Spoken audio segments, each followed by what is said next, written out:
মানুহে কি ক'ব?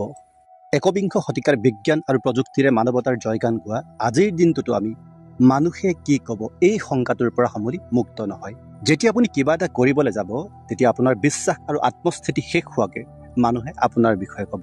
যেতিয়া কিবা এটা কৰি থাকিব, তেতিয়াও আপোনাৰ কৰ্মক তীব্ৰভাৱে সমালোচনা কৰিব, ক্ষুৰধাৰ সমালোচনা কৰিব। আৰু যেতিয়া একো নকৰাকে আপুনি ঘৰতে বহি থাকিব, তেতিয়াতো ক'বই নালাগে, কেৱল মুখেৰে বা কথাৰেই নহয়, চকুৰ চাৱনিয়েও আপোনাক সমালোচনা কৰিব। এতিয়া কথাটো হৈছে, যদি আপুনি একো নকৰাকে থাকে, তেতিয়া মানুহে কোৱাবোৰৰ প্ৰভাৱ আপোনাৰ ওপৰত বজ্ৰসম হ'ব। বজ্ৰৰ দৰে প্ৰসাৰ কৰিব আনৰ সমালোচনাবোৰে। কিন্তু যেতিয়া কিবা এটা কৰি থাকিব, আপোনাৰ কৰ্মবোৰে ব্ৰহ্মাস্ত্ৰৰ দৰে হৈ সকলোবোৰ সমালোচনাক ধ্বংস কৰি নিজস্ব পথেৰে আগবাঢ়ি যোৱাত আপোনাক দুগুণ উৎসাহিত কৰিব। কথাতে কয়, ছাগলে নাখায় কি, পাগলে নকয় কি।